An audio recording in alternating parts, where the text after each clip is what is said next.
My name is Diane Proctor, and I'm the chair of the Town Government Committee, and I welcome all of you here this morning. Is that volume good? I mean, can everybody hear? And so that's working. Fantastic. I want to begin by thanking Cory Booker. I think the stamina of that man to take on the plight of the diminishing democracy in our country is not unimportant. And in case you say, but this is a league event, are you nonpartisan? Of course, we're deeply nonpartisan, but democracy is not a partisan issue. Freedom is not a partisan issue, and therefore it is with robust confidence that we address this concern. Robert Reich wrote 3 days ago, our country is in enormous danger. Trump has effectively dismantled the Department of Education. American children be damned. He's cutting funding to libraries and museums. He's going after scientific research, silencing dissent, threatening universities and the freedom of speech and academic independence. He's deporting immigrants without due process. And that's just the beginning of a long list to which we wake up each morning. So what do we do? And how do we respond? And how do we turn to our leaders, to help us discern this? We have this morning with us some remarkable people, Simon Cataldo, Mara Dolan, and Jen Muroff.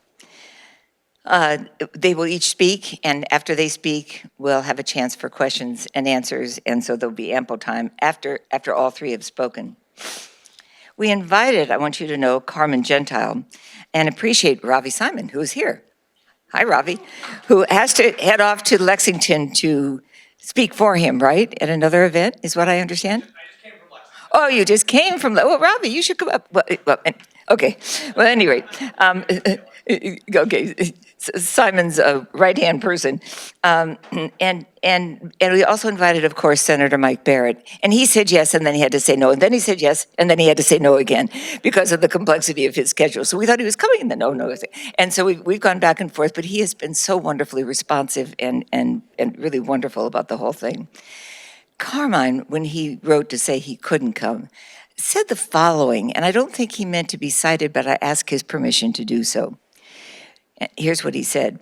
Throwing off the authoritarian government that Trump, his organized bullies and sycophants has thrust upon us so far, much too successfully, occupies my daily thoughts. In Massachusetts, we had a 130-year history of self-government before King George tyrannized us from 1760 to 1775, when we went to war against him in Massachusetts. Fighting a domestic tyrant and his corrupted legions successfully will be no less difficult. Massachusetts led the way 250 years ago, and we shall again. I am grateful for his optimistic response to our future. Representative Simon Cataldo is no stranger to us, to all of us, and he knows what it is like to fight for the rule of law. He also knows what happens when the rule of law is eviscerated. It is a privilege to have him with us this morning. Welcome, Simon.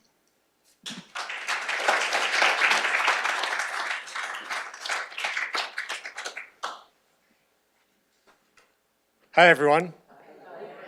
It's so good to see you. I'm very happy to be here, very unhappy to be talking about the topic that we're discussing today. Can you all hear him? Is the mic working effectively? Okay, good. All right. But really so delighted to be here with you. And I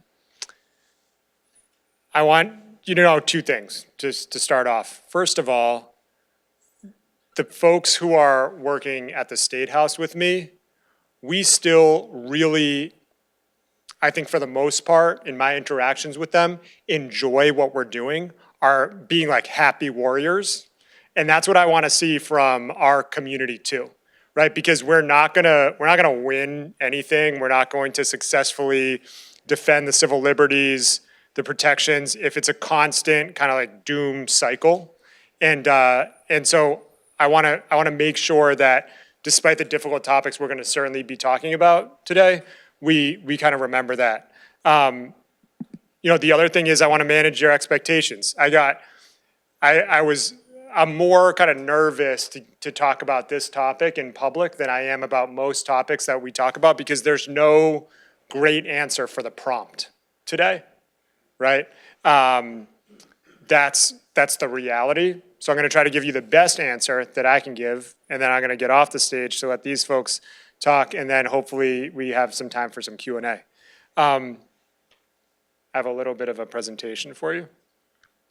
So I want to start by zooming out, because I think it's really easy to forget where we are based on what we've been doing recently. In Massachusetts, we start baseline with the strongest abortion protections and the strongest maternal health equity framework of any state in the nation. And that is not by coincidence or by mistake. It's by a very concerted effort by activists and legislators and things that happened both under the Baker and Healy administrations to get us to where we are now. So within the federalism framework, we have the strongest protections so far, both for providers of that type of healthcare and for the folks who need that type of healthcare. We have, of any state in the country, the strongest set of, I think, both legal and kind of cultural, social expectations of protection for immigrants. We passed the driver's license bill to make sure that no matter your immigration status, you can still have a driver's license that's not going to portray your immigration status if you were to get pulled over driving. That was a major step forward. That was actually something that was permitted by the legislature to go to the ballot and was passed on the ballot in 2022. We are going to have trouble feeding poor people, and we already are having problems with that. We're going to have more challenges with that coming up, but we have a strong foundation. We passed universal free school meals in 2023. That is one of the most, if not the most successful social program in recent memory.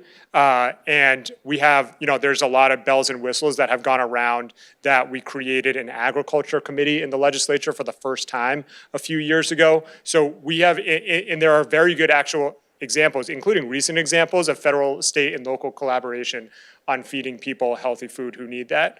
We have the strongest firearm safety laws of any state in the country, and we have the lowest rate of gun deaths of any state in the country. We have the strongest protections, constitutional and statutory, for the LGBTQ population. That's baked into our Constitution. That happened during the Patrick administration. We have been building on that piecemeal since then. The most recent, very significant bill was a bill that guaranteed that same-sex couples who have a child using assisted reproduction have the exact same legal parentage rights of anybody else who's a parent in Massachusetts. And then on energy, we have the strongest framework of any state foundation to build a clean energy infrastructure to get us to net zero. So that's where we're starting here. Our starting place on key issues that are going to be and are already being affected is relatively good. I think there are a few things, if I were to create three categories of things that I think are most concerning, these are the alligators closest to the boat, as it were. It's, number one, the preservation of basic services for the most vulnerable populations in the state. I'm talking about public schools, I'm talking about healthcare, I'm talking about feeding people. Number two is civil liberties for immigrants and other minority groups. We've already seen encroachments there. And then the third is privacy. It's whether, and I'm going to get into more detail, privacy in terms of your healthcare decisions, privacy in terms of your expression, privacy in terms of your private information, and privacy in terms of your location, your physical location. Well, that's okay. We'll just all be on Signal. So one thing that wasn't on the slide, just in terms of baseline, but I think is really important to keep in mind, is that our rainy day fund in Massachusetts is the best that it's been for a very long time. We do have some play in the joints to the tune of billions of dollars when it comes to our rainy day fund. So while tax revenues and you've probably been reading this in the news, haven't been quite where we've wanted them to be this last several quarters. We have play in the joints such that if there are significant reductions in basic foundational federal aid, like what we saw just the other day, yesterday, $100 million in a decrease to Massachusetts public schools, concentrated on Title I schools, so Revere, Lawrence, places with lower incomes. That's going to be a big hit to us, and we're going to need to figure out how to, during this fiscal year budget, which will be passed in July, late July, early August, we're going to have to figure out how to backfill that. I am fairly confident with that level of a hit, we're going to be able to. I think the questions are, how do we get beyond that? Because we start talking about a lot of money. The state budget is about around $60 billion. So when we talk about $100 million, that's something that we can probably work with when we're talking about a foundational issue. When we start going orders of levels up, we're talking about real sacrifices that have to be made. And then the other is healthcare. We have the strongest set of healthcare laws. Romney Care became the Affordable Care Act. Essentially, a lot of that money that is from Mass Health does flow from the federal government, and we're going to need to figure that out. We don't know exactly what we're responding to yet. So while it's I think it's very tempting and maybe in many cases beneficial to make grand pronouncements. When it comes to kind of the technical response, I think we don't know yet exactly what response is going to be required on making sure that people have basic health care and the same level of health care, because we don't know exactly what's going to come down from the federal government yet.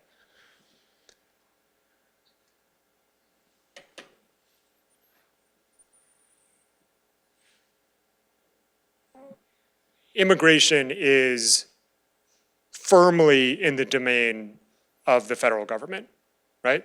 Federal government, that's in our Constitution. That's how it works. There are good reasons for why that works, right? We don't want, I'm speaking, personally, there are some governors around the state that I wouldn't want to be setting our immigration policy, okay?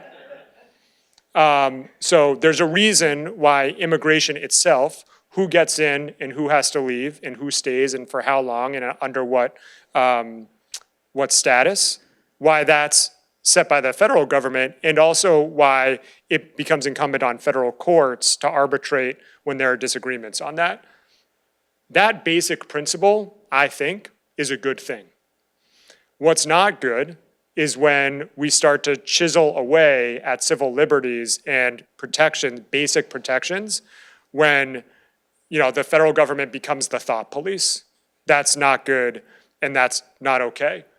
The prompt is, what can the state government do about that? And the answer is, it is unclear.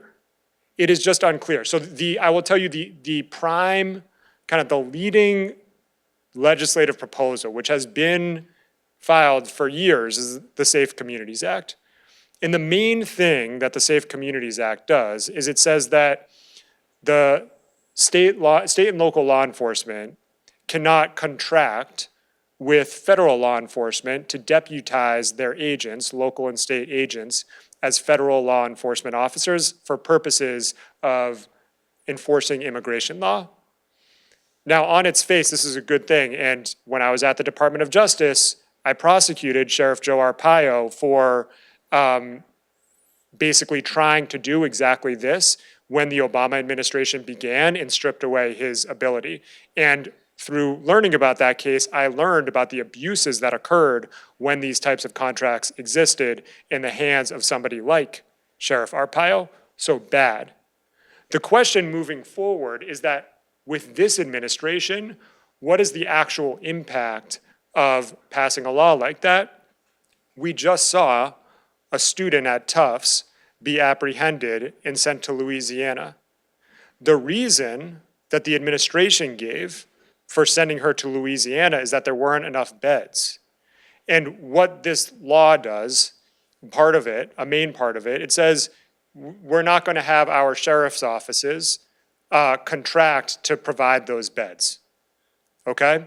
And so all other things being equal, if somebody is wrongfully detained, it would be better to have them here, closer to their family, their community, their support network. There are some immigrant advocates who say we have concerns about these proposals for that reason and other reasons, about some unintended consequences. So I mentioned this to say the following. It is not always clear or easy to see exactly what is the path forward that's going to have the consequences that we want, especially in the case of immigration, where the federal control over that subject matter is nearly absolute, nearly absolute. So what can we be doing on the more community level? Well, I think a lot of you have been engaged in these, in these efforts, making sure to educate people that are vulnerable, to know their rights, to know what kind of identification they might want to have on them, making sure that they know who to call, where to go, that they have community resources, and also kind of staying firm with our local police officers. And, I have been in touch with our local law enforcement around here. And personally, I have been satisfied with the responses in terms of what they expect themselves and their colleagues to do and not do. I don't think that there's any ambiguity with our local law enforcement. I'm not speaking with them, but this is based on my conversations, that they're here to enforce the state law. They're not here to, state criminal law. They're not here to enforce federal immigration law. And that's a categorical understanding.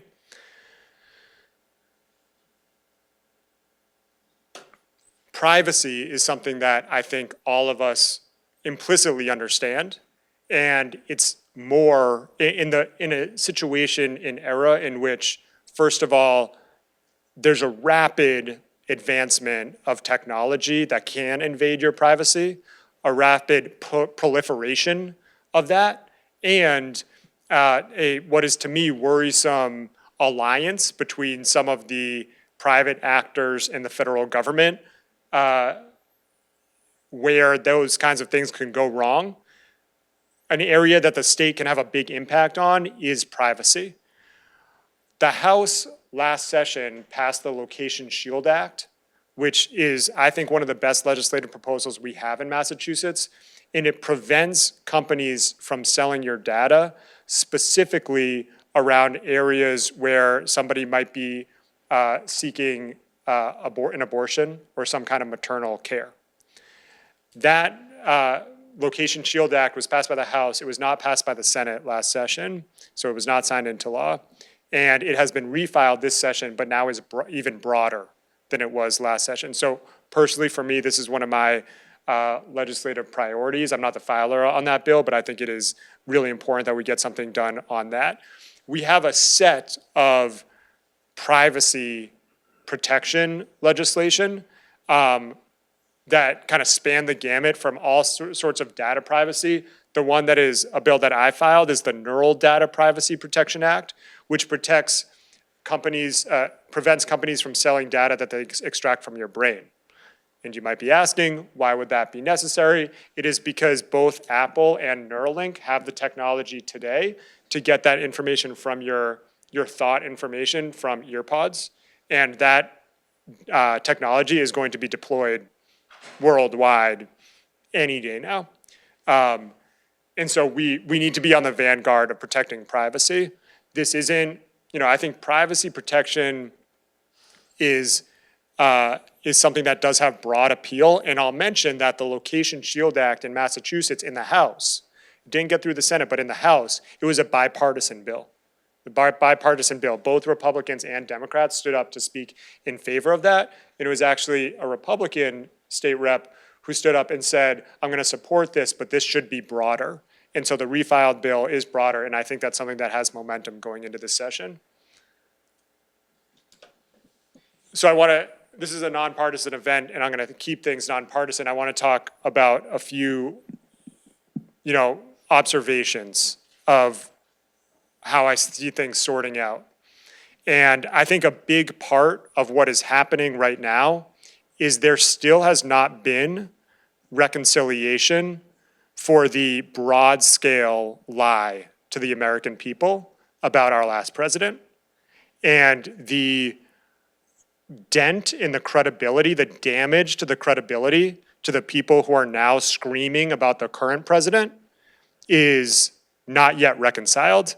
And I think that if you just take things one tick outside of the cheering section for those folks, you will see a lasting damage to the party that's out of power now.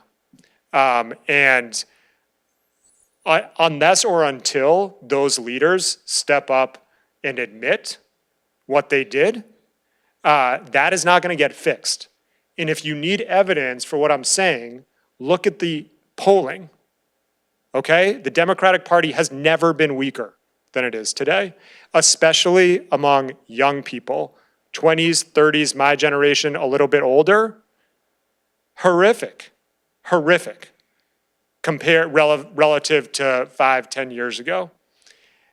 That's not going to get fixed with the same cast of characters. And that leads into the generational issue. I don't think that there's anything implicitly more virtuous, more valuable about young people, young leaders. And in many cases, they're certainly not better than leaders who are seniors. But the more I've been in politics these last couple of years, the more I've seen just this really profound generational gap in understanding. I see that locally. I see that on the state level. I think I observed that on the federal level from afar. And I think that's something that's going to need to be resolved moving forward. And then, the last thing I'll say is that, and this does, I think, speak to both what happened and how we got to where we are, and also what's going to happen next.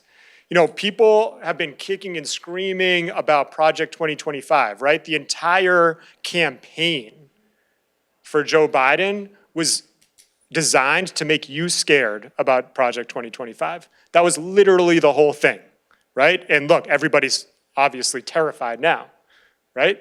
And you can pick on very specific reasons for that. But that was the whole strategy, right? And part of the reason that was so irresponsible was that they were lying out the other side of their mouth saying that he was okay. Another reason why that was so irresponsible is because then what happens now? Everybody is emotionally in shambles because you took it up to an 11 on scaring folks. But the third reason, I think the most frustrating thing, is that we didn't have a Project 2025. We were not offering anything except not that. And still today, that's the case. Same people, all right? So to me, and the reason that I'm so grateful to be in Massachusetts government is we're talking about what do we want Massachusetts to look like in 2027, 2029, and beyond. We're talking about what are we offering people economically, in terms of transportation, infrastructure, housing, education, literacy, financial services, all these things, critical. That's, I think, what people want to see.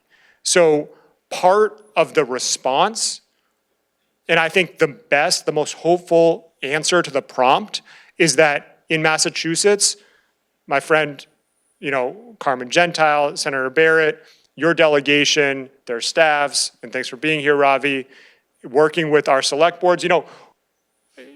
Why do I care so much about what happens at MCI?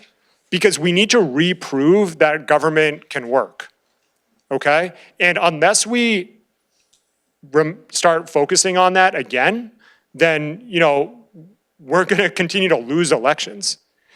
So that, I think, is part of the response that you're seeing, and to me, it ought to be the biggest part.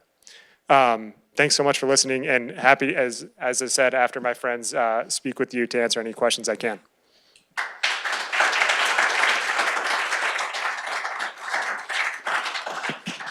Thank you, Simon, for your continuous integrity.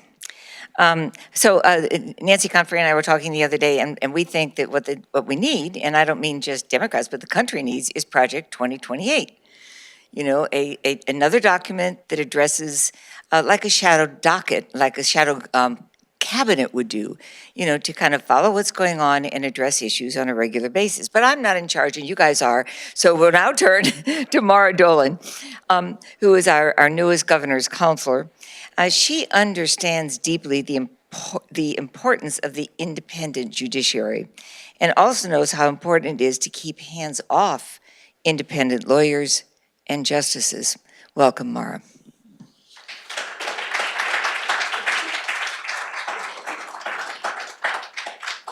Thank you so much to Diane Proctor, the League of Women Voters, for having me, and for all of you for coming. Wonderful to hear my own representative, Simon Cataldo. I really appreciated that overview and your insights. I want to talk about two things.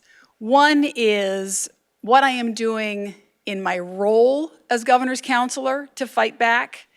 And secondly, what I am doing in my position as governor's counselor to fight back. So just to give you some background on what's happening in our courts and Project 2025, for folks who don't know, the Governor's Council is the gateway to our state courts. It is the gateway and the gatekeeper. You don't get into our state courts without going through the Governor's Council. So the governor can nominate people, whether it's a judge or a clerk magistrate, a parole board member, or recommend someone for a commutation or a pardon. But unless the Governor's Council approves, it doesn't happen. So I pay very close attention to what's happening in our state courts and even our federal courts. And so I looked at Project 2025 to see if they mention state courts. Well, the good news is they don't. The bad news is it's probably because they think they don't matter. Because they know that if a state court makes a decision that they find objectionable, they can appeal it, and hopefully the Supreme Court will overturn it. And by nullifying that state court's laws, impact laws all across the United States. I am concerned about our very strong gun laws in Massachusetts, and I'm very pleased that the SJC recently, just on March 11th, issued a decision, a very important decision. The facts of the case is that there were two men from New Hampshire, two separate cases, driving down from New Hampshire. They had licenses to carry a gun in New Hampshire. They brought that gun into Massachusetts without having a license to carry in Massachusetts. They were involved in a car crash, and when the police came to the scene, they found the gun in the car. So the question that made it all the way up to the Supreme Judicial Court was, if you have a license to carry in another state, are we going to kind of let you get away with not having a license to carry if you happen to be in Massachusetts? And to their credit, the Supreme Judicial Court said, no, we're not. If you want to have a gun in Massachusetts, you have to have a license to carry a gun in Massachusetts. I think it's a great decision, but I'm worried about what the Supreme Court might do with that. Another case that I want to tell you all about was decided in 2017, Lund versus Commonwealth. It's made very clear that Massachusetts law protects residents from illegal detention. It prevents the federal government from forcing local law enforcement to aid ICE. ICE is in our courts right now. I don't know if they've been in Concord, but I know they've been in Concord in the past. I expect them to be in Concord in the future. They've been in other courts that I've been in. You can't tell that they are ICE. You can only tell if somebody else happens to figure it out and lets you know, and then we all let each other know. So I've had clients say to me, should I come to court? Because if ICE is there, they could get picked up. I had a client who I advised to appear via Zoom so that he wouldn't be in court and possibly get picked up by ICE. There was a case just recently in the Boston Municipal Court, you may have seen, where ICE came in the middle of a trial and surrounded the defendant. Plainclothes ICE officers surrounded the defendant and removed him to an unmarked vehicle. Okay? We don't know where he is. He is not in the ICE detention locator system. And ICE, of course, will not comment. You know what he was on trial for? Making a false statement on a driver's license application. Now, why would you take that to trial, especially if your client was not a citizen of the United States? Because making a false statement on a driver's license application is a felony. So he could be deported if he were convicted on that case. Now, to his credit, the judge in that case, Mark Somerville, has found the ICE agent in contempt of court and has advised the district attorney to consider how to proceed with that charge. And they are trying to get this defendant, though we don't know where he is, back into court. So these are decisions that are being made by judges in our courts, which means that when the governor's council confirms judges, we have to make sure that they are ready, willing, and able to stand up for our rights and for Massachusetts law. And so I now ask nominees on the record. In fact, right after this case this case took place, we had just this past week on Wednesday a nominee for clerk magistrate of the Boston Municipal Court Dorchester Division, a guy named Dana Rutherford. Absolutely wonderful nominee, has my full support. He was unanimously confirmed. But I asked him during the hearing about this case and what he would do. And he said, I am not afraid to do what is right, to stand up for the rule of law. I said, that's exactly what I want to hear. That's exactly what we need to hear from all nominees. We cannot be afraid. We know our state rep, Simon Cataldo, is not afraid. I, your governor's counselor, am not afraid. We are going to stand up and we are going to continue to do the right thing. Now, I want to talk about what I'm doing in my position as your governor's counselor. And as you all know, I'm from Concord. I first moved here in 1997. I love it with all my heart and soul.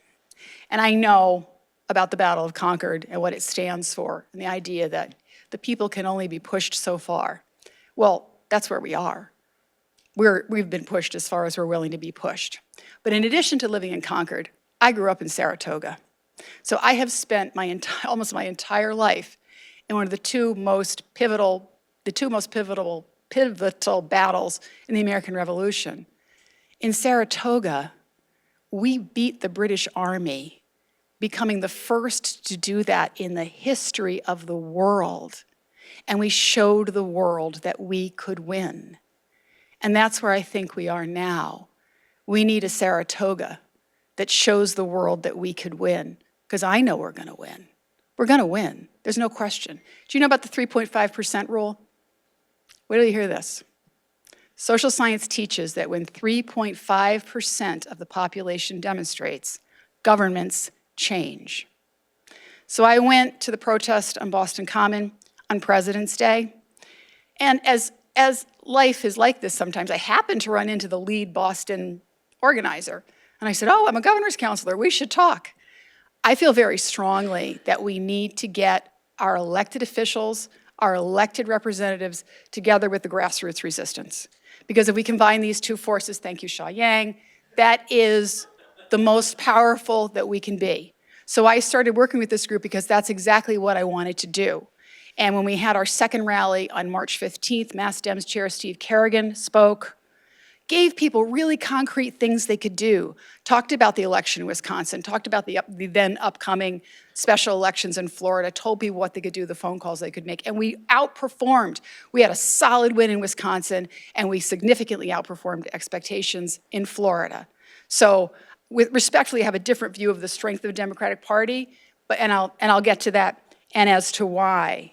So now, tomorrow in Boston, yes, hands off. We're having the rally. And not only, at the last rally, I did speak. I was the only elected official to speak at the last rally. This time, we've got Lieutenant Governor Kim Driscoll. We've got Senator Ed Markey. We've got a secret person I can't tell you about. We've got the Dropkick Murphys, okay? So please come, because we need our Saratoga. We need those drone shots showing the size of the crowd. We've seen them doing this in Hungary. We've seen them doing this in Germany. We need to do this right here in the United States and show the world how strong we are and that we are, in fact, going to win. When I went to the President's Day rally, I shot a video. It was a good visual. You know, it was the State House with people chanting. People were chanting "Deport Elon," which I think resonated. And that little video has been seen over 1 million times. And I've gotten comments from people all over the world, including Ukraine, telling us how much it means to them to know that Americans are doing this. So I strongly urge you to come. If you need information, connect with me, or either Shaw Yang has been very active in this, connect with me. So I'm going to continue this work, because if we bring our elected representatives together with the grassroots resistance, then together we will be as strong as we can. And I also want you to know one other thing, which I am really concerned about the quality of some of our Democratic leadership. No question. Some of them are just not doing what they need to be doing. And in fact, my own organization, Left of Center, sent a press release to 400 news organizations expressing a no confidence vote in the chair of the DNC, Ken Martin. I wrote the press release.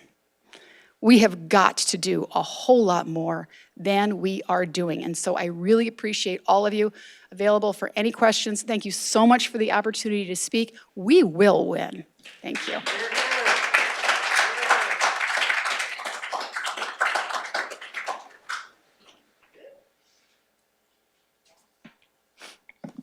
And of course, the we is not just Democrats. It's we is the voice for democracy, the voice for freedom, the voice for having our individual rights and other things, not trampled. And when you look at what the health, I was so interested in what you were saying too about abortion rights, because there's been a new movement to try to stop those in states. And you look at what's happening in terms of our Kennedy, how and what he's doing to the Health and Human Services. One worries about how we're going to protect those who can't and don't have the independent ability to get the health care they need. Sitting on our panel is Jen Muroff. She is one of those phenoms who causes all of us to marvel. She follows the state legislature with an informed and experienced eye. It is a privilege, Jen, to have you with us this morning. Thank you very much.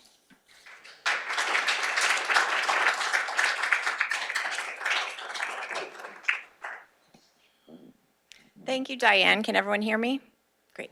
So I'm Jen Muroff. I'm the Advocacy Chair for the League of Women Voters of Massachusetts. The League of Women Voters is in charge of defending democracy and empowering voters. We have 3,000 members, as you all know, across 44 local leagues, and we are advocating for human rights legislation and executive action.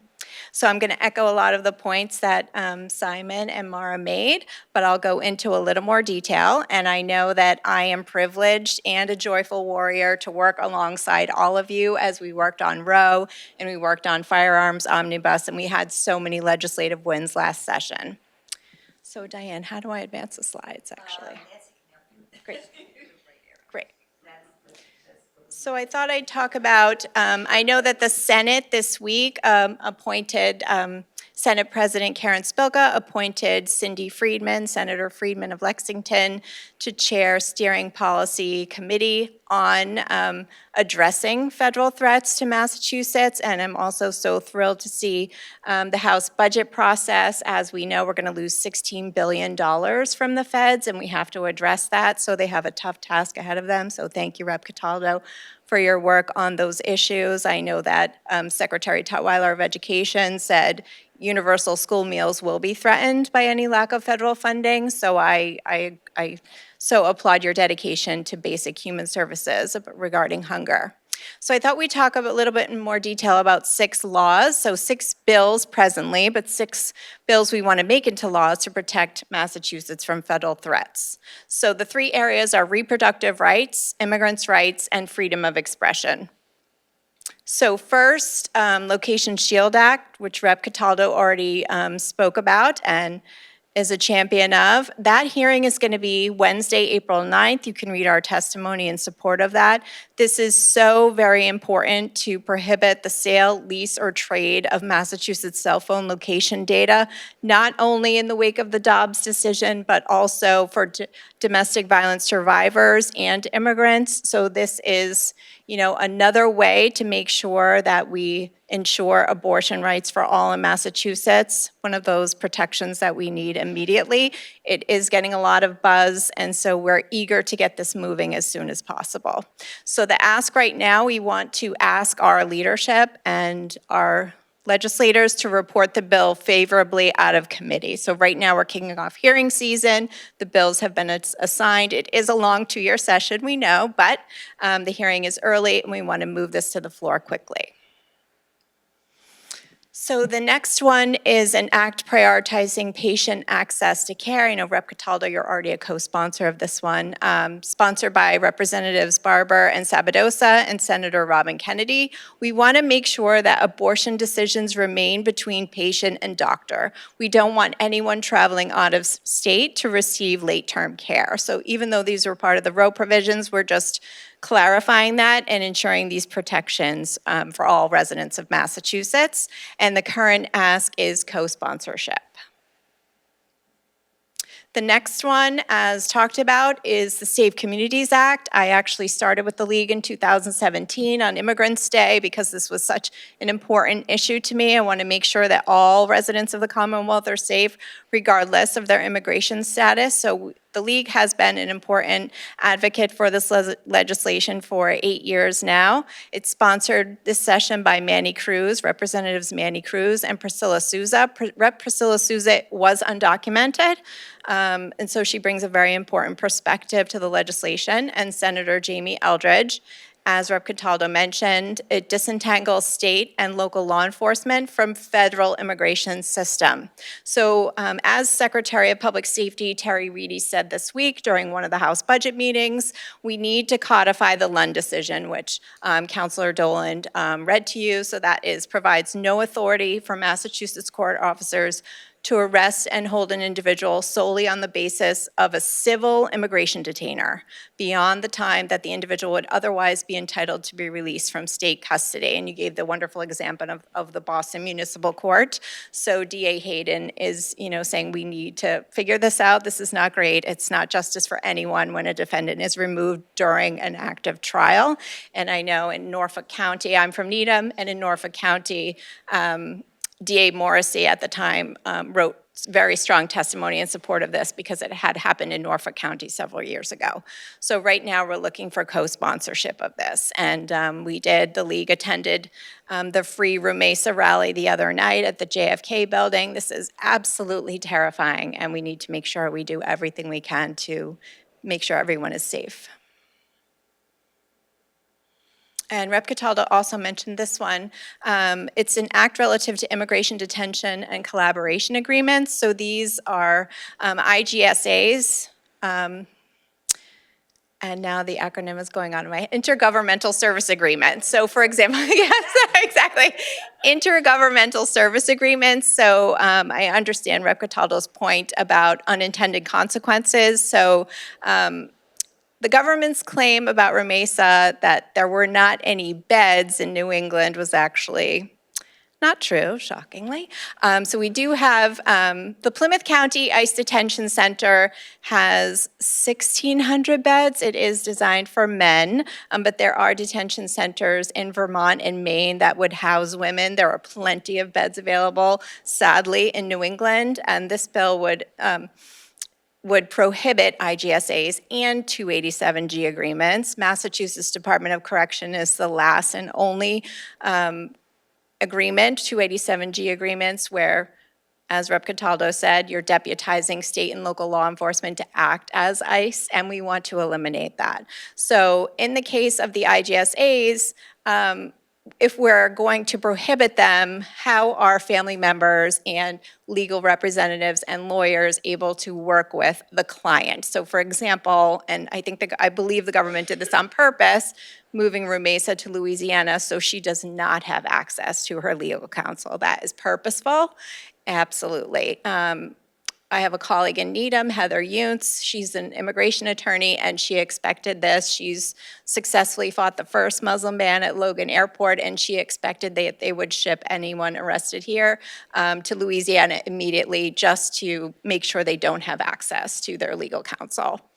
And so right now with this bill, again, the ask is co-sponsorship. We do not have a hearing date quite yet.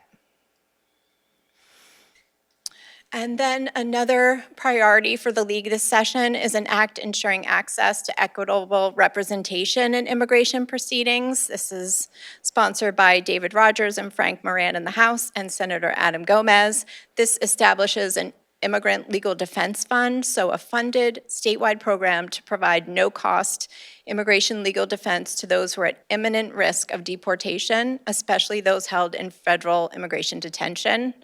And again, we're looking for, the ask of our legislators would be, we want them to co-sponsor and support the legislation. And now we're going to move into basically book bans. So an act regarding free expression, sponsored by John Moran and Adam Scanlon in the House and Senator Julian Cyr in the Senate, and we want to prohibit book bans. So those are the six bills we want to enact into law as quickly as possible to defend against federal threats. This is a QR code you can use, and we'll share the slides as a PDF as well. This links you to an action alert that you can copy and paste with the list of bills and what we're asking and why it's so important to protect human rights for all in Massachusetts, as well as the League position. So if you scan this QR code, you can go directly to our website, which you can copy and paste and send an action alert to your reps and senators to request support for these bills. And then I've also linked to some resources as well. So the action alert, our support or opposed bills. So as I mentioned, lead a team of 20 volunteers, and we work on 170 bills at the State House, everything from affordable housing. Stefan is one of our volunteers. Yay, Stefan. All the way from affordable housing through transportation, women's issues, you name it, we cover it. And that's that. So I look forward to taking your questions.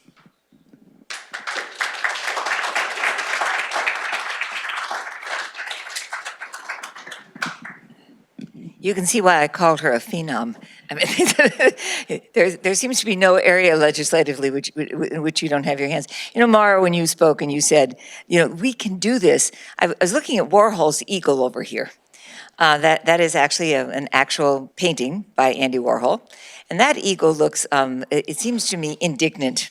And it kind of inspires that sense of indignity that about everything that's going on right now.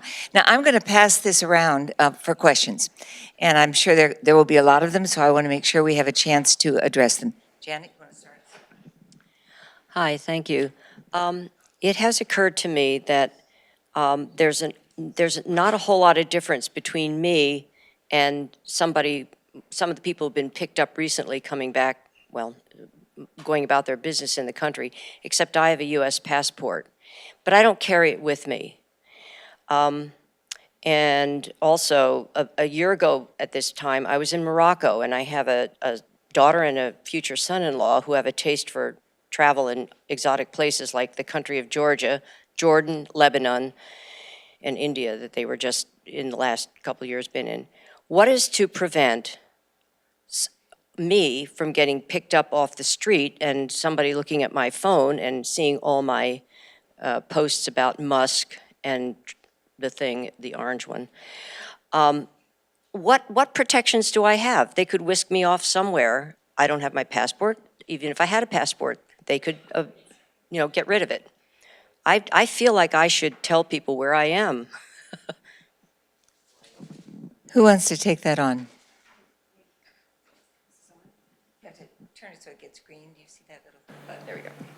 In theory, I mean, what is to stop them? What's to stop them is the resistance that we are showing today, because thus far, we've seen people picked up who mostly are not citizens of the United States, but there have been people who were picked up because they had tattoos and presumed to be not citizens. So in theory, nothing. And I personally would not feel comfortable traveling out of the United States right now. because I'm a citizen of the United States, but they are looking at people's cell phones. They're looking at their social media. So who's to say? That's why we have to start now, and the countries that have come under authoritarian rule have all said, hey, United States, you have to fight back now and fight back as hard as you can. That's the only thing.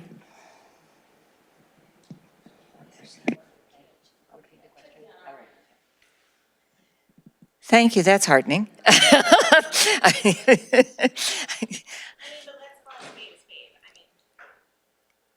Just keep that on, guys, okay? Got it? Sadly, I think this is all rooted in white supremacy, and I think your white skin protects you. So let's call a spade a spade. These people are targeted because of their race and religion. They're the ones that are currently targeted. Rumesa was targeted for her Muslim religion. Oh, I have many questions for all three speakers who were splendid today. Thank you. Very close to your mouth. Very close, there we go. But one for Maura. I'll start with Maura. So we all are looking to the judiciary, I suppose, because we can't look elsewhere. What kinds of questions are you asking potential judges? And can you get at issues like their belief about federal government's powers to overrule state laws and things of that sort? Well, these are our state courts, so I can certainly ask their opinions. I ask questions really depending upon what they're nominated for.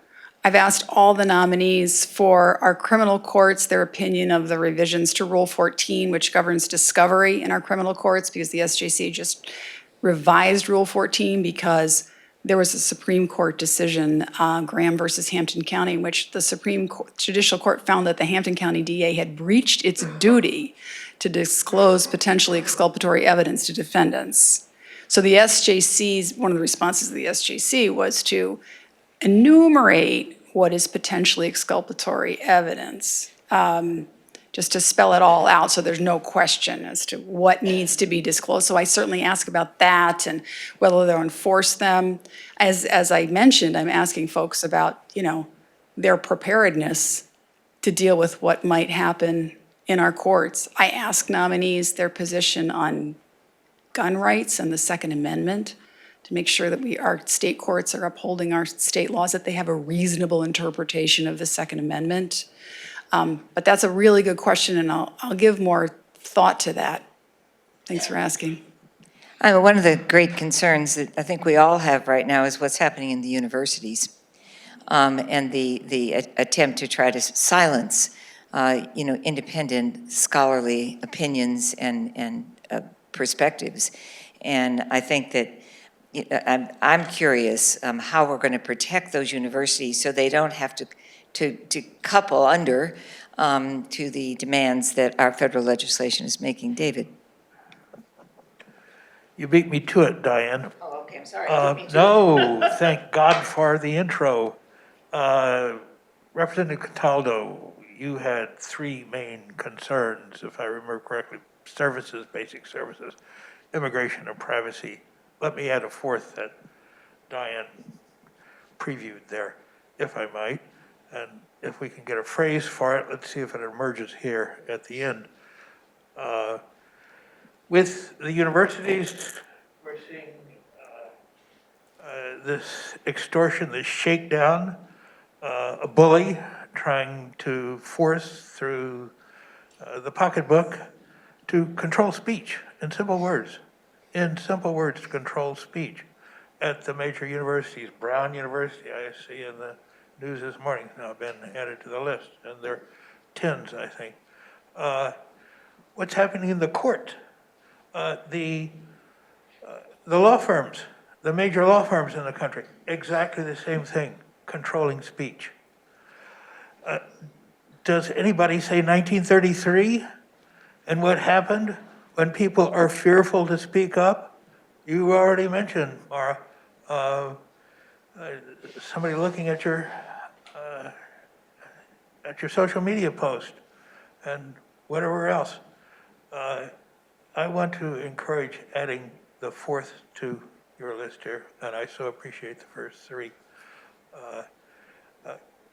this chill, which is the tip into authoritarianism, period. Don't know that I've got a question there, I'm sorry. Thank you, David. The Zoom is not coming through because we have a different, so I'm just going to try to repeat that very thoughtful question, which essentially is, what can we do to add a fourth issue to Simon's important list, which has to do with freedom of speech in our universities? And law firms. Oh, and excuse me, and of course, and law firms. Thank you. I'm happy to take a stab at that. I was appointed as the co-chair of the Special Commission on Combating Anti-Semitism in Massachusetts. It's the first such commission in the nation, and that occurred last summer, so prior to the presidential election. There's been a lot of activity in this space since then, and I am right now drafting remarks as to what I'm going to say in particular about what's been happening on college campuses, particularly at Tufts, and how it relates to anti-Semitism, because the administration is using anti-Semitism as its reason for why it's doing what it's doing. And I am deeply troubled by that, because anyone who knows anything about Jewish history over the last few thousand years knows that the golden age that Jews entered in the middle of the last century, which was very distinct from the persecution and discrimination that Jews have been subject to for thousands of years before that, was ushered in because of a set of conditions that included strong civil liberties, due process, and a relative decrease in targeting certain groups. Those are the conditions under which Jews are safe and they thrive. To use anti-Semitism as an excuse to target a woman whose, at this point, apparent offense was writing an op-ed supporting BDS, which I find a ridiculous position on the merits, but that's beside the point. To use anti-Semitism as the reason for apprehending her is ridiculous. And it's not anything that advances the real and very genuine efforts to combat anti-Semitism, which does definitely exist in Massachusetts and definitely exists on college campuses in Massachusetts. And there are many students and professors who have very good reasons for feeling unsafe at higher education institutions because they're Jewish. However, having the thought police be the tip of the spear in addressing that does us no favors as Jews. So that's what I think about that. I think that we're doing really important work on the commission in showing the way of how do you actually, in a sober, thoughtful, and diligent and unflinching manner. Because by the way, like, we have taken on powerful actors you may have seen in the news, and we have not shied away from doing that when they were doing the wrong thing. I'm talking about the State's Teachers Association. But at the same time, that doesn't mean that you that everything's okay. That whatever you do is okay. Especially when it comes to, as I said, chipping away at the key foundations, the key principles that have made Jews safe these last 70 years. So that's what I think about that. I know that's only a partial answer to your question. I will also tell you that the thing that has most personally impacted me, and this is, I'm privileged to be able to say this. So far, the thing that has most personally impacted me is the mass firings at the DOJ, because those were my colleagues. Those were my colleagues and my supervisors who have been cleaned out. There's not a political tendon in the body of any of those people that they cleaned out, right? Not a partisan bone or thought. And so when that happens, that should set off alarm bells. And Simon, thank you so much. Of course, of equal concern is the Palestinian voice and their ability to speak for their concerns and their interests. So how we sustain university equanimity in the face of differing perspectives is obviously absolutely essential. Other questions in the audience? Yes. Thank you. I'm curious, given all the constant threats to democracy and attacks on civil liberties, how that is affecting Massachusetts' progress on other urgent issues like climate. You know, all of these things swirling are taking up a lot of time and energy, and they need to right now, but that's a curiosity that I have. Was that picked up?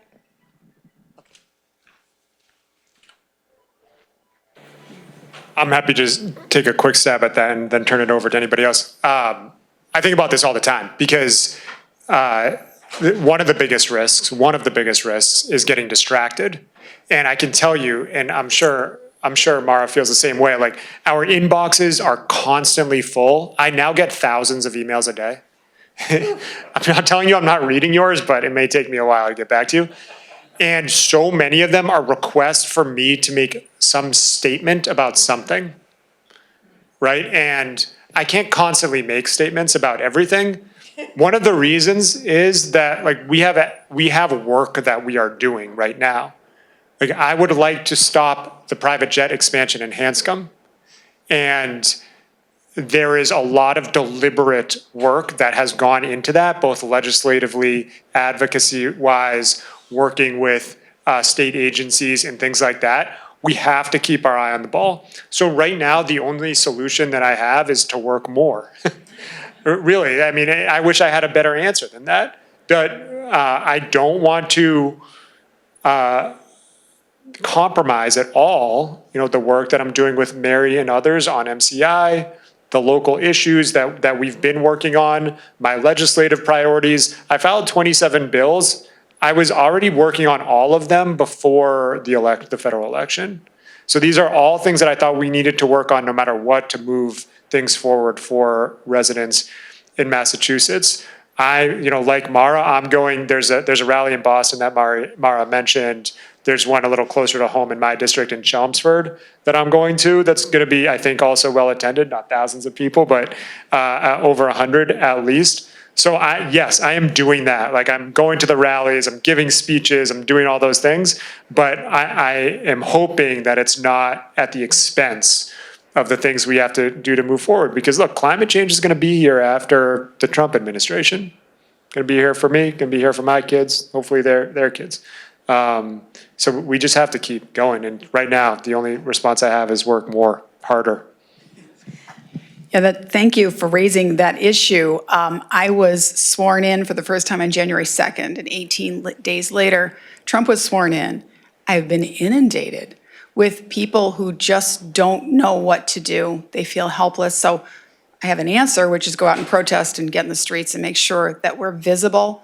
But at the same time, we do have to do our jobs. You're also raising 3 children. I've got 2 grandchildren I would like to see. So we have to find, as well as my daughter and son-in-law, and we have to find that balance, and it really means a lot to have an event like this where we have the opportunity to talk about the work that we're doing so that people know. So thank you again for that. Oh, I did want to say I can share information with you. Rebecca Tepper held a summit last week specific to your question, so I'm happy to share that information with Diane to share to everybody about the offshore wind delays and many other ways they are trying to prioritize climate. Who would have thought we would be in this situation? Shaw? Speak right into the microphone. Yeah. Okay. Yeah. Hi, Shaw Yang, Concord. So this is a follow on Simon's presentation earlier. A couple points. One is the intergeneration issue, right? The youth and these older folks are just not giving the young politicians, the elected officials' chances. They're pretty much the voices, the youth have been suppressed in the government, and that is an issue. Okay, I don't want to get too partisan. So there's several folks in the Congress leadership really should be stepping down right now. Okay, so I don't want to go into too much. The other thing I think I do want to mention is one of the things that you mentioned that we haven't have a Project 2027. We don't have a statement. We've been saying just fight against the Project 2025. Oh, good, and I think we need to do that. I think another major aspect in the last election is also the whole fact that we don't have a good media. Our media is totally a mess. The media is not doing their share, and the traditional media are raising the alarm that we're seeing and now it's happening. And furthermore, the youth is not on that media. We're really losing the media in terms of talking to youth. They're not watching this. What they're hearing can be just very misleading and so on. And I think those are the issues I think we need to address as to move our democracy forward. Our media is totally failing us. Thank you very much. A response to any of that? Is there a question? There didn't seem to be a question, but I'm, Yeah, I agree. And let me also be clear, I don't feel like I'm personally being suppressed. I actually felt like my colleagues have been incredibly nurturing of my development as a new politician. But I'm speaking more towards kind of the generational lack of understanding and connection that, we're gonna continue to need to work on. I know Mara's working on that. I think a lot of us are starting to realize and come around to that. But yeah, no, I agree, and I think there's certainly the issue about media is one of the things we talk about most as politicians and how we start to fix that. But you also have to, with the media and the free market, you have to be talking about the things that people want to hear. And you have to be in tune with what people want to engage in because people have a choice. When I look at my phone, I always say one of the genius of the Concord Bridge was that it did it in paper, because the newspaper would never have been able to compete with everything that's on my phone, right? And most of the information that's coming to people now is through this. I'm actually amazed, like when I send out an email now, I can see how many people view it on their phone versus a desktop, and almost everybody, it's like over 80% on this. The reason I mentioned this, Shaw, is that I totally agree with you, but we need to make sure that what we're speaking about, the content, is not just accessible and available, but it is actually interesting to people, right? I think that if you were to just put MSNBC on a different platform, that's like not enough. If you just put MSNBC on TikTok or Snapchat, it's not enough. You need to have folks who are on the wavelength, and conservatives figured that out. And the other side did not. We did not. I just want to add is that I've been asked to be part of the MassDem's platform committee, and going to be working through platform issues. And I think that this is, even though it's not a specific kind of policy matter, this is one of the main things we have to be thinking about as Massachusetts Democrats and how we lead in that sense. I'm really glad that you raised this issue. And this is actually one of my biggest complaints with the Democratic Party, which is that it's true that there are significant problems in the press, but the problem is also with us. And I can tell you from my experience, when I was the Senate President's Communications Director, here's what we did. We actually worked the press. I cultivated relationships with reporters. I picked up the phone and talked to them after they ran a story. If there was something in the story that I didn't think was right, I would tell them and ask for a correction. I'd meet them for coffee. I had good relationships with the press. I don't think that many of our elected Dems and their comms teams actually know how to do that. And when I've had interns, really smart, journalism students, and I've said to them, oh, pick up the phone and call this reporter. They go, what? They don't understand. They don't understand how to work the press. I don't think Democrats are working the press like Republicans are. When you pick up the paper or whatever it is you're looking at, you can see those Republican talking points echoed in story after story after story because they are working the press and we are standing around complaining that it's not fair. And it's not. So get out there and work the press. Mary and then Michael. Thank you, Diane. Thank you. I've learned a lot of information here today about bills that we've passed, bills that are upcoming, and I feel a little bit overwhelmed. And I work at the local level. So what I've been trying to do while I'm listening is kind of glean, what can we do at the local level to support what's happening at the state level? I heard some things, go to Boston tomorrow. I heard you, Simon, talking about your conversations with the local police. Are they in balance? Do you have any other pointers for what we can do at the local level?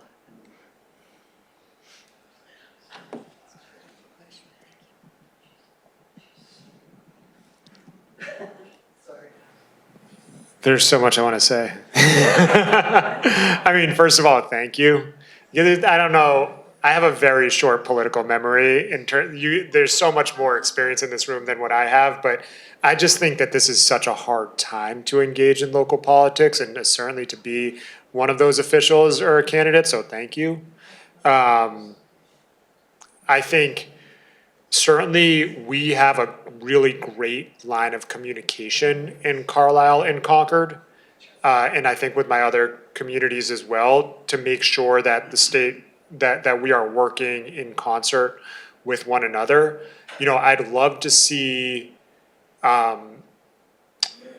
want to be careful because, I don't want to tell the town what to do. I think that's the decisions that you make, but I think certainly returning to the conversation with the police department to ensure that there is clarity for the members of the public about how our local law enforcement goes about enforcing or not enforcing immigration law and collaborating or not collaborating with ICE or other federal authorities. I think it's really good and helpful for members of the public to have that transparency. I think they're gonna like the answers because I think our police department's incredible. Let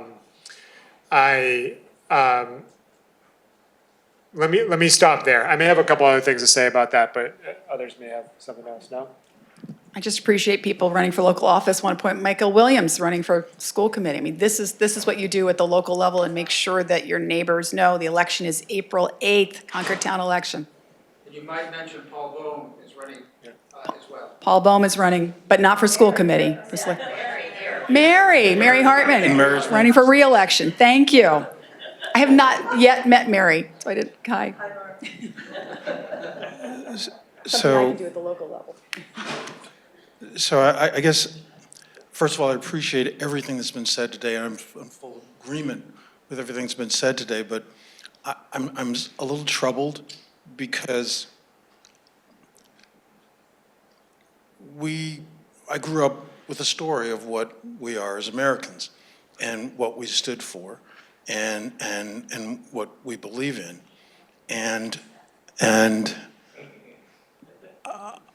I think we told that story to the country large, and I'm not quite sure how we spin it, or I want to know what we do at this level to remind our country what we said we were back in the 50s and what we said we were in the 60s and how we've worked all along that time to make us better. But it seems like when we told that story of how we bring everybody together and how we lift everybody up together, the argument that seems to have won is how we divide everybody and point everybody. What do we do to tell that story to our fellow Americans? Because what I'm seeing is our presidents have lifted us up and sometimes dropped us. Our Supreme Court has lifted us up and dropped us. Our legislators have lifted us up and divided us. What do we do locally, as Mary pointed out, statewide, and nationally to sort of bring us back together and say, let's make that America that at least I believed back when I was a kid growing up. Each of you can speak to that. Thank you. Thank you for that question. I'm sure you all have an immediate response. It's a huge question. I think the first thing we have to do is continue to love our fellow Americans and as fellow Americans. And clearly that is not what MAGA wants us to do. They want us to hate each other. They want us to hate them so that they can blame us for hating them and then have a reason to hate us. So we have to get past all that and really love our fellow Americans. And we just have to keep talking to each other. It's a simplistic answer, but it's the answer. And make sure that we recognize each other's humanity. Thank you, Mara. Yeah, I mean, I think there are several ways to interpret your question and to respond to it. Michael, I think what I want to focus on is kind of the cultural strain of what you're talking about. It doesn't have to necessarily do with particular laws, particular court decisions, or particular elections. There's a social, cultural problem right now. And it's one of the reasons why I go out of my way along the lines of what Mara was just saying, to say that David Vieira, the co-filer of the Location Privacy Act, and the person who stood on the House floor and said, this is a good bill, but we need to do more on this, is a Republican. Okay, I think that we have to identify those commonalities where they exist, like critical right now, for the reasons that Mara just expressed so beautifully.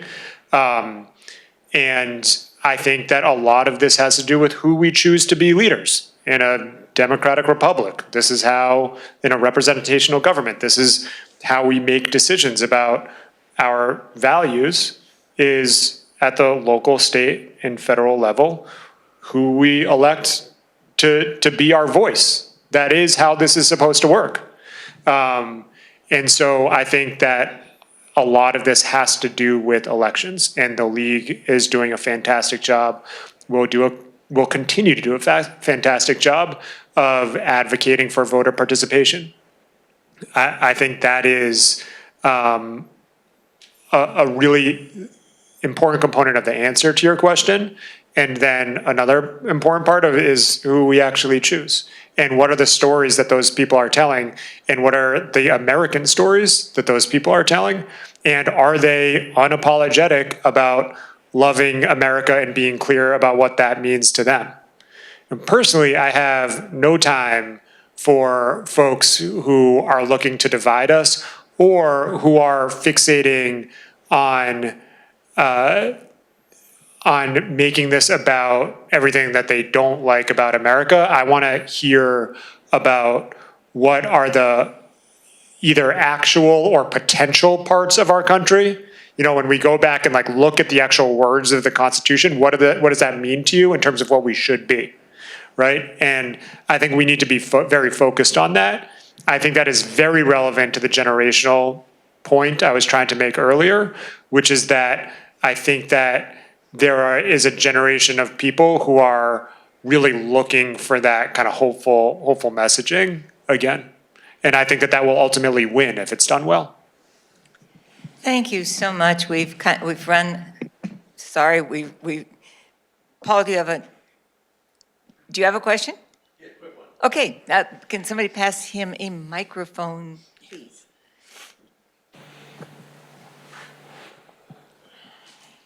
Hi, it's more of a suggestion than a question, or maybe a question. Apropos of the conversation between Mary and Simon, what we should do on a local level.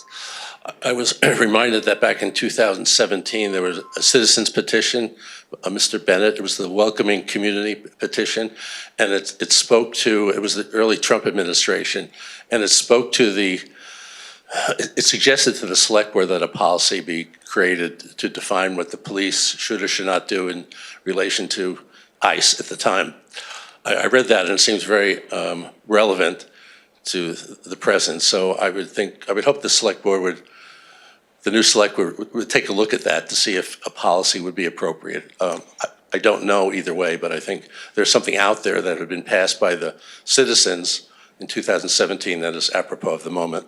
Well, it's so true, and I mean, I think we ask a lot, don't we, of our legislators, and we ask a lot of our local, state, and, politicians right now, because those are the people to whom we can turn for a measure of essentially freedom and sanity. Speaking of people with whom we spend our time and connecting with them, I want to just say what an extraordinary panel. Thank you very much.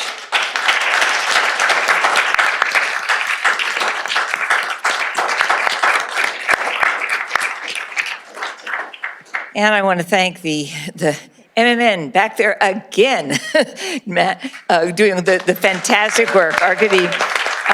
Nancy Confrey, who made all of this technically possible, Linda Ziffer and Emily Wheeler, Stefan Bader and Robert Hilsinger, who greet you with such grace at the door when you come in. These colleagues are absolutely fantastic. Erica Chenoweth and Stephen Levitsky spoke yesterday at Harvard's Ash Center. And their messages were many, but essentially they said, we cannot allow fear, exhaustion, or despair to prevent us from being actively involved. Speak out, they both urged. Don't sit on the sidelines. We need our leaders, educational, religious, political leaders, to speak out. What we do between elections, said Erica Chenoweth, whose research is based on that, matters. Silence is simply not an option. Thank you for joining us today, and may you all join the rally in Boston or wherever it's close by near you tomorrow. And despite whatever rain, bring raincoats. And we'll use the metaphor that it's God crying over the state of our country, and now we need to eradicate those tears. Let's go. Thank you.